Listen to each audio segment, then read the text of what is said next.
Here are the top stories for today, the 5th of July 2022.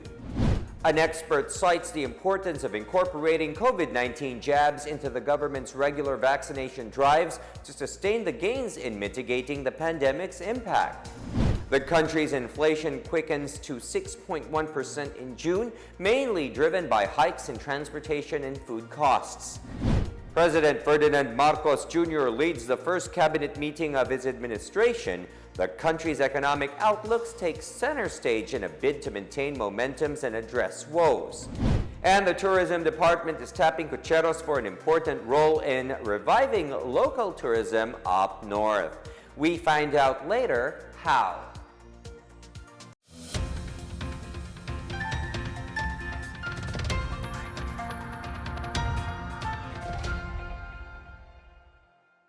Our top story this evening, an expert says it's high time to include COVID-19 jabs in the government's immunization program. This as the country continues to battle the pandemic amid an uptick in cases fueled by the presence of new variants. Speaking in a Laging Handa briefing, infectious disease specialist Dr. Edsel Salvania stressed this is among the measures to deal with the COVID-19 pandemic, which is now seen to become endemic. Amid the emergence of new variants, he also cited the need for the government to expand its distribution through the issuance of a certificate of product registration, which has been implemented already in the United States for Pfizer and Moderna vaccines. This means the COVID-19 jabs will be available in the market and through private clinics where people can easily access them when needed, while saying the public should not panic amid a slight uptick in cases as the healthcare system is not overwhelmed and severe cases still remain low. He reminds the public to continue observing health protocols. It's really just a matter of applying sana dito sa mga drug companies at kung magkakaroon na ng mga updated vaccines katulad nun sa trangkaso, mas madali na rin na ilabas ito. Hindi lang tayo nagde-depend sa gobyerno, hindi lang tayo nagde-depend sa mga LGUs, kundi meron na ring share sa burden yung private sector at mas mamomotivate rin yung mga tao na magpabakuna dahil yun na, kilala nila yung mga doktor nila, mas kampante sila dun sa doktor na nag-handle sa health nila for a long time. Inflation rate in the country hit 6.1% in June, which is said to be the quickest in nearly 4 years. According to the Philippine Statistics Authority, or PSA, food and transport costs lead to the increase in commodity prices.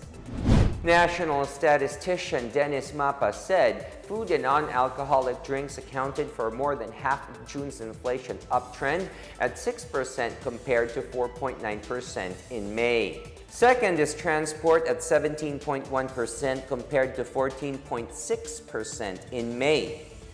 And third is alcoholic beverages and tobacco at 7.8% compared to 6.8% in May. In Metro Manila, food groups with higher inflation are corn, flour, bread, meat, fish, and other seafoods. Milk, eggs, other dairy products, oils and fats, sugar, and ready-made food and other food products. Meanwhile, food groups with negative inflation are rice, fruits and nuts, vegetables, and tubers. Outside the National Capital Region, food groups with higher inflation include rice, corn, flour, bread, meat, fish and other seafood, milk and other dairy products, oils and fats, vegetables, tubers, sugar, and ready-made and other food products. Among the areas with the highest inflation rates are the Cordillera Administrative Region at 7.5% and Central Luzon at 7.5%. The lowest inflation rate is posted in the Bangsamoro Autonomous Region in Muslim Mindanao at 3.1%. To provide Filipino families with sufficient and affordable food, President Ferdinand Bongbong Marcos Jr. urges the Department of Agriculture to move quickly and prepare for the looming food crisis. Marcos, during his executive meeting with DA officials, said action should be taken urgently to increase food production in the country, particularly staples such as rice and corn. Key strategies were also discussed to secure appropriate moves in contrast to real-time supply status and demand outlooks. Marcos earlier said his team eyes increasing incorporation of technology in agriculture as well as providing post-harvest facilities. Well, very simple, as I was beginning to say. We have to attend to the impending food crisis that it seems it will be visiting us in the next 2 quarters. And when we look around the world, everyone is preparing for it. And therefore because we are already in a disadvantageous position in terms of supply, food supply, we're already in a disadvantageous position. We should really pay a very close attention to what we can do. I think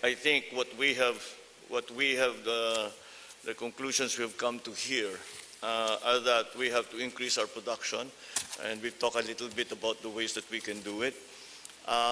We can increase our production of rice and corn at least, and hopefully I don't know if we have enough time.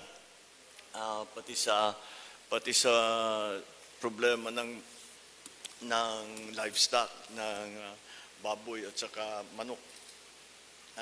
We'll see. We have to think very hard about making sure that people have sufficient food, number one, at the price that they can afford.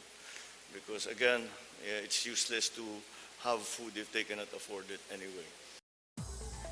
The Philippine economy was the first issue that President Ferdinand Bongbong Marcos Jr. tackled with the cabinet officials. In his first executive meeting with cabinet officials, Marcos said his administration would follow the central policy which will be crafted by his economic team, which includes Finance Secretary Benjamin Diokno, Socio-Economic Planning Secretary Arsenio Balisacan, and Bangko Sentral ng Pilipinas Governor Felipe Medalla. Marcos's cabinet remains incomplete as he has yet to appoint secretaries in some departments, including the Department of Health. Press Secretary Attorney Trixie Cruz Angeles said Marcos is already in the final stage of evaluating the candidates for vacant posts in his cabinet. Malacanang is awaiting President Ferdinand Bongbong Marcos Jr.'s take on the calls to restore the Philippines' membership in the International Criminal Court, or ICC. Marcos earlier said he will allow members of the ICC to go to the country, but only as tourists and not as investigators. He said the country already has a functioning judiciary and is capable of conducting investigations for themselves. He also said he would continue the Duterte administration's drug war with the same vigor, but will focus on prevention and improvement of rehabilitation centers. Any comment that is in the exercise of the freedom of speech are also duly noted, but we'll wait for the formal policy to be articulated by the President. Lawmakers are finding ways to make a bill establishing a special eco zone in Bulacan work despite getting vetoed by President Marcos. On the other hand, Malacanang says the president might support the measure after all. More on this from Marita Mawahe. President Ferdinand Bongbong Marcos Jr. will fully support House Bill 7575, a measure establishing a special economic zone and a free port near the proposed airport city in Bulacan, subject to certain conditions.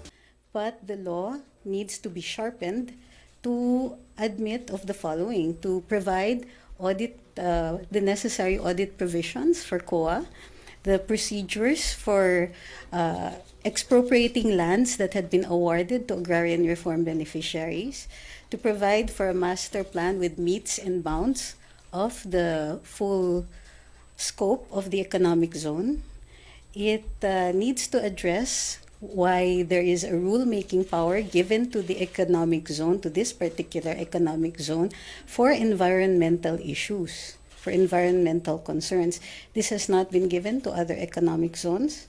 It also seems to include some provisions that might be contrary to some technical operations in relation to transportation laws. And there needs to be a rationalization first, or a justification that the zone will be nationally significant, meaning it provides benefits to the whole nation and not just to the locality, and that it does not narrow our tax base. Malacanang made this remark after Senator Amy Marcos expressed alarm that the move to veto the bill might drive away foreign investors.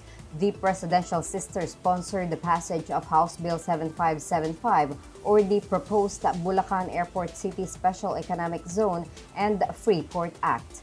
In his veto message, Marcos rejected HB 7575 because of provisions that pose substantial fiscal risks to the country and its infringement or conflict with other agencies and authorities. Meanwhile, Albay Representative Joey Salceda assured President Marcos that the House of Representatives will introduce safeguards to address the concerns regarding House Bill 7575. Salceda stressed the need to provide checks and balances as he committed to file a version of the bill that considers the President's reasons for vetoing it. Meanwhile, Philippine Economic Zone Authority Director General Charito Plaza has offered another way for the Bulacan Airport City project to be declared a special economic zone. Plaza said instead of creating another investment promotion agency, the airport project in Bulacan could be registered with PEZA as a new special economic zone. Special economic zones still need a declaration from the chief executive.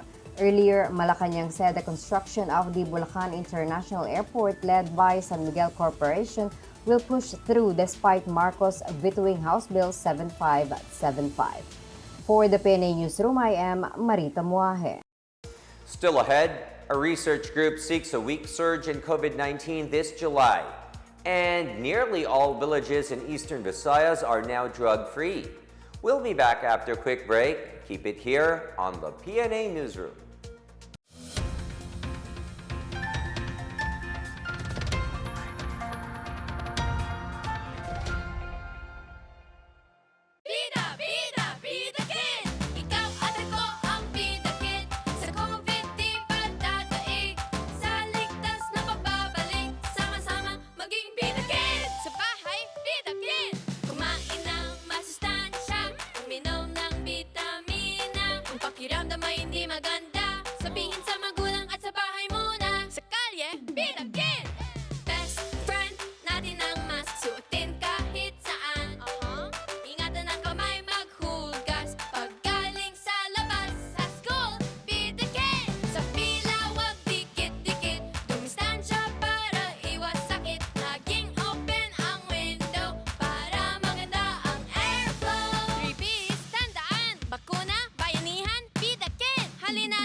The country's healthcare utilization rate is still at the lowest level despite the slight uptick in COVID-19 cases.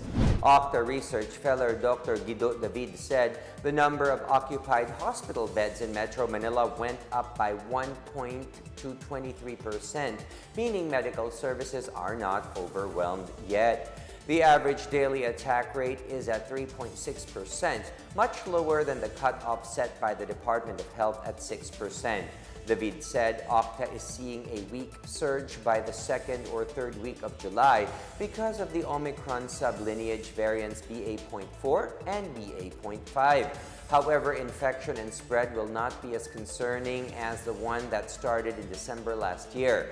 As of July 2nd, the country has 9,703 active cases. More COVID-19 cases have been reported in the country as the daily average went up by 60%. The Department of Health on Monday said from 662 per day from June 20 to 26, the number of COVID-19 cases reached 1,057 daily from June 27 to July 3.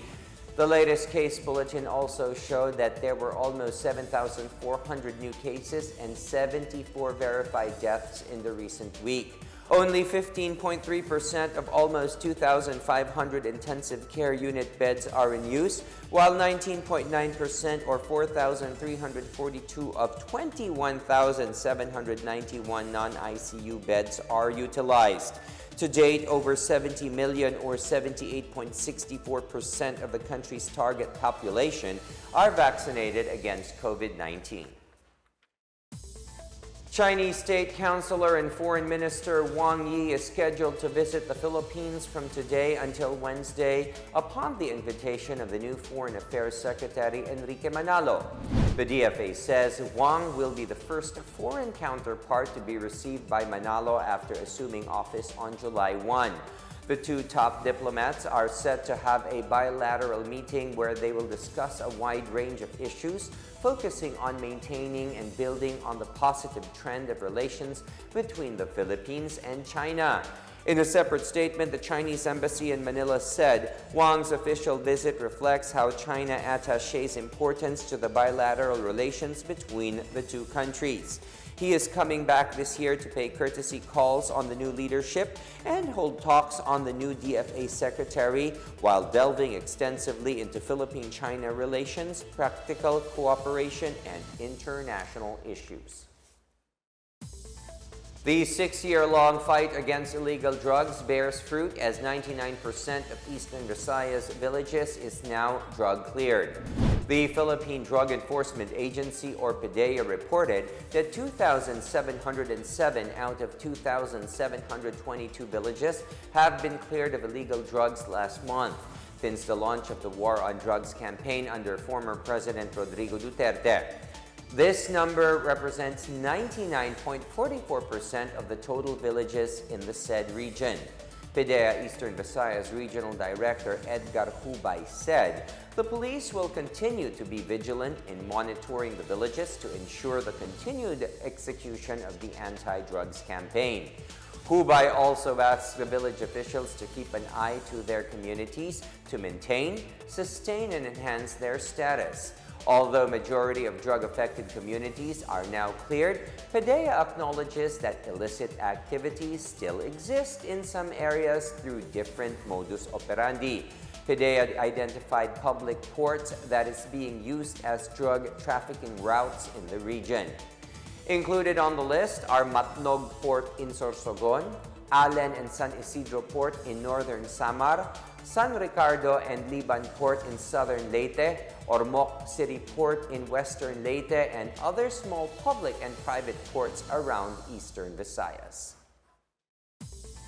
Meanwhile, hundreds of graduating students were among those who got a chance to land jobs at a career and job fair held at the Mindanao State University Iligan Institute of Technology. Lou Antonio has the story. More than 1,000 jobs were offered at the two-day career and job fair of the Iligan City's Public Employment Service Office and the Alumni and Career Center of the Mindanao State University Iligan Institute of Technology. About 16 establishments in the private sector joined in the said job fair, offering available positions such as contact or customer service representative, staff nurse, ESL teacher, conductors, drivers, and technical support representative. Itong job fair natin is ito yung ating isa sa mga ating programa, no, in really helping out our graduate na dili lang ang amo ang responsibilidad ay kanang after makahuman sila sa ilang eskwelahan. I think ang pinaka-importante is makit-an gyud nila ang ilahang ultimate job, because at the end of the day, we want our graduate to become meaningful members of the society. Naman ang pinaka-importante. Makatabang sila sa ilang pamilya, makatabang po sila sa ato ang komunidad. Moreover, the job fair was not just open for the graduating students, but also for the alumni and other job seekers. Albert Araco, a graduating student of Bachelor of Science in Hospitality Management program, is thankful for the opportunity given to them. Kay thankful kay ko sir kay tungod ani mas mapadali bitaw nga dili na may maghasol nga mo adto gid mismo sa employers. The job fair was made possible in coordination with the Department of Labor and Employment Lanao del Norte as part of its employment facilitation activities. For the PNA Newsroom, Lou Antonio of the PIA Iligan City and Lanao del Norte.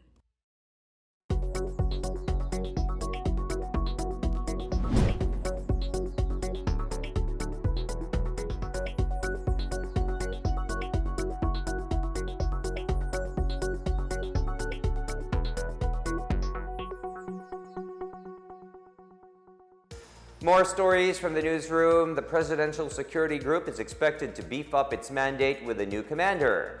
And the Tourism Department trains kutseros as tourism frontliners as it revs up domestic tourism. Details ahead. Stay with the PNA Newsroom.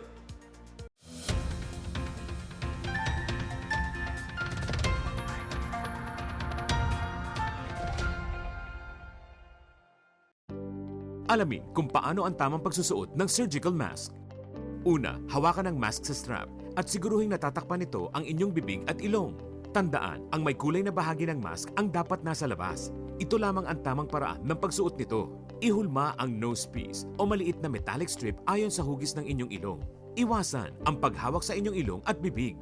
Kung marumi na ang mask, hubarin ito gamit ang strap at itapon ito sa isang basurahan.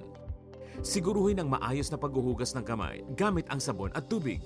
Ang surgical mask ay dapat gamitin ng mga pasyenteng may sakit sa baga o mga taong mayroong ubo, sipon at lagnat, mga nag-aalaga sa mga may sakit, at mga healthcare at frontline workers. Maaari ring magsuot nito kung kayo ay pupunta sa matataong lugar. Basta't sama-sama at laging handa, kaya natin to! Isang paalala mula sa DOH, PCOO, KBP at ng himpilang ito. Alamin ang tamang paraan ng pag-ubo upang mapigilan ang paglaganap ng Coronavirus Disease 2019. Ugaliing magdala ng panyo o tissue. Kung uubo o babahing, takpan ang buong ilong at bibig gamit ang panyo o tissue. Kung walang dalang panyo o tissue, maaaring gamitin ang braso na pantakip. Kung nakararamdam na kailangan umubo o bumahing, agad na dumistansya sa mga tao sa paligid. Huwag dumura kung saan-saan, gumamit ng tissue at itapon sa basurahan. Ugaliin ang paghuhugas ng kamay at paggamit ng alcohol o hand sanitizer upang mamatay ang mikrobyo. Basta't sama-sama at laging handa, kaya natin to! Isang paalala mula sa DOH, PCOO, KBP at ng himpilang ito.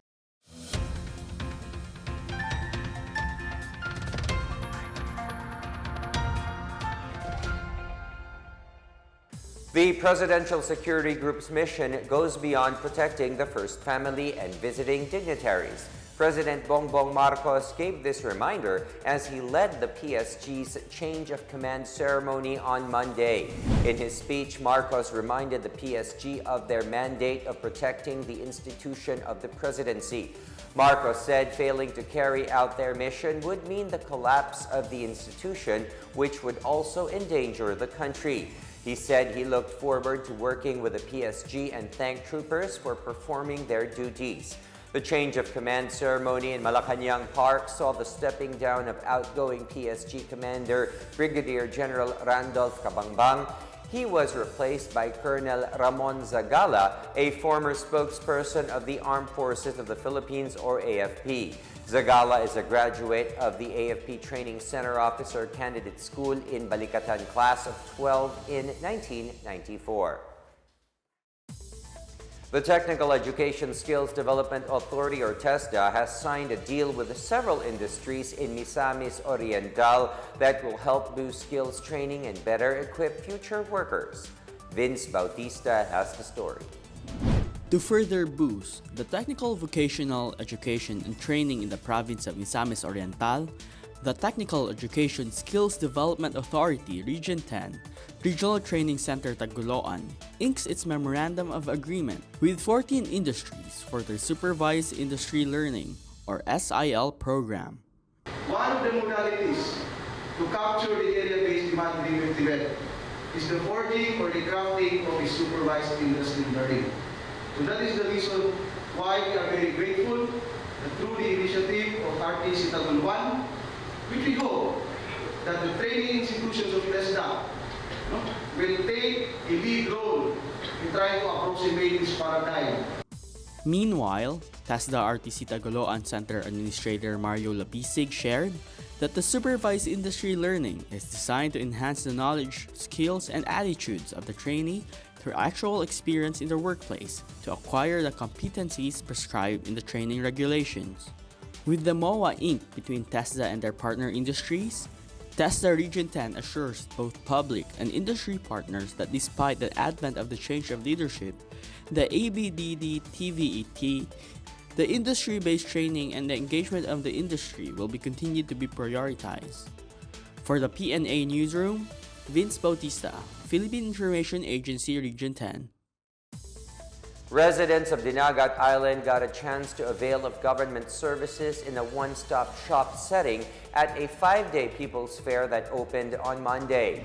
The People's Fair highlights the delivery of free services from various line agencies and the private sector. The activity also marked the opening of the One Dinagat movement, a crusade that will ensure that all government programs and services will go down and directly benefit the people.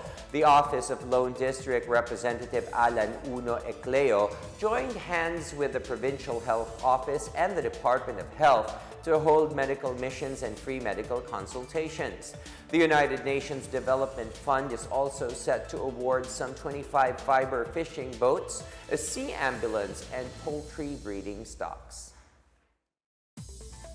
In Laoag City, kutseros or kalesa drivers will take the lead in promoting Filipino hospitality as the Department of Tourism taps them to become tourism frontliners. The kutseros underwent training on Monday and Tuesday, where they learned how to accommodate and guide tourists while on the road. The participants also had a mock tour around the city to boost their self-confidence and enhance their communication skills. The DOT said the kutseros play a significant role in the tourism transport sector as Laoag prepares to welcome revenge tourists or those who lost a chance to travel due to the pandemic. Earlier, the DOT trained 4x4 drivers at the Paway and Laoag sand dunes on keeping the Filipino brand of hospitality to level up their services to visitors.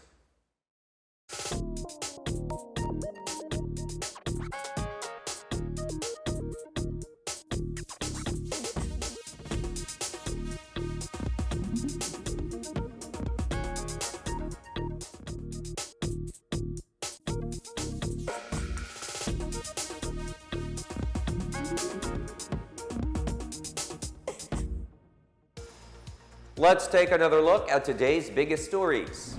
An expert cites the importance of incorporating COVID-19 jabs into the government's regular vaccination drives to sustain the gains in mitigating the pandemic's impact.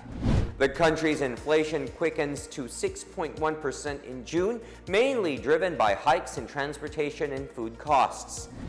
President Ferdinand Marcos Jr. leads the first cabinet meeting of his administration. The country's economic outlooks take center stage in a bid to maintain momentums and address woes. And the tourism department is tapping kutseros for an important role in reviving local tourism up north. We find out later how. As Filipinos, we all have a vital role to play in preventing the spread of COVID-19. So remember, wear your face masks and face shields, wash your hands often, practice safe physical distancing, go out only for essential reasons, and get vaccinated as soon as possible to protect ourselves, our families, and the community. Together, we can beat COVID-19.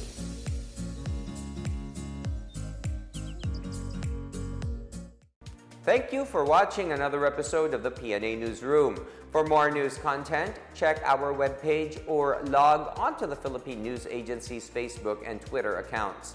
We are shown on the pages of the PCOO and its attached agencies. Also watch us on PTV4.